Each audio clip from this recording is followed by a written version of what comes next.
ഇന്ന് നമുക്ക് silk thread ഉപയോഗിച്ചിട്ട് എങ്ങനെയാണ് സ്പൈഡർ വെബ് റോസ് ചെയ്യുന്നതെന്ന് നോക്കാം. ആദ്യം നമുക്ക് കോട്ടൺ ത്രെഡ് വെച്ചിട്ട് ഈ 5 ലൈനിലും 5 സ്ട്രെയിറ്റ് സ്റ്റിച്ച് ചെയ്യാം.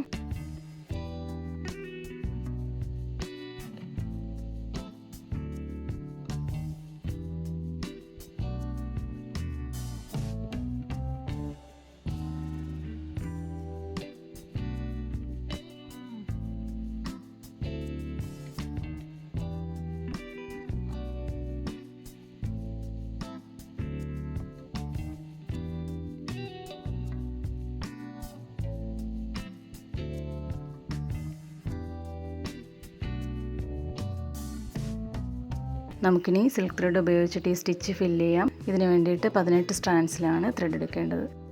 18 സ്ട്രാൻഡ്സിൽ ത്രെഡ് കിട്ടാൻ വേണ്ടിയിട്ട് ആദ്യം നമുക്ക് 9 സ്ട്രാൻഡ്സിൽ ത്രെഡ് എടുക്കാം.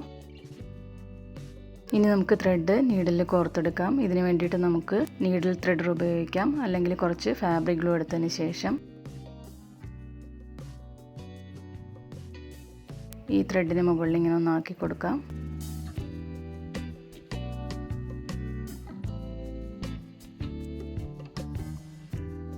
എന്നിട്ട് നമുക്ക് വളരെ ഈസി ആയിട്ട് ത്രെഡ് നീഡിൽ കോർത്തെടുക്കാം.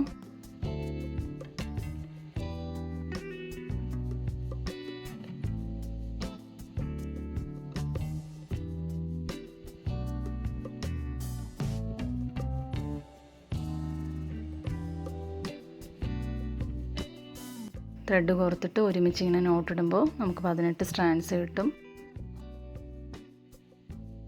നമുക്കിനി റിംഗ് നോട്ട്സ് ചെയ്യാൻ വേണ്ടിയിട്ട് ചെയ്യുന്ന പോലെ നീഡിൽ ഇങ്ങനെ 2-3 തവണ ചുറ്റിയതിന് ശേഷം ത്രെഡ് ചെറുതായിട്ടൊന്ന് വലിക്കാം. സ്റ്റിച്ച് ചെയ്യുമ്പോൾ സിൽക്ക് ത്രെഡ് കുരുങ്ങി പോകാണ്ടിരിക്കാൻ വേണ്ടിയിട്ടാണ് നമ്മളിങ്ങനെ ഒറ്റ ത്രെഡ് പോലെ ആക്കിയെടുക്കുന്നത്. നമുക്കിനി ഇതിൽ ഏതെങ്കിലും ഒരു സ്റ്റിച്ചിനടുത്തുനിന്ന് നീഡിൽ കുത്തിയെടുക്കാം.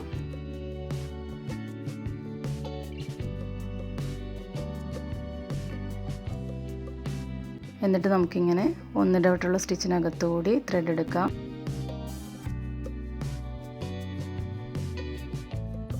വീണ്ടും നമുക്ക് ഈ സ്റ്റിച്ച് വിട്ടിട്ട് അടുത്ത സ്റ്റിച്ചിനകത്തുകൂടി ത്രെഡ് എടുക്കാം.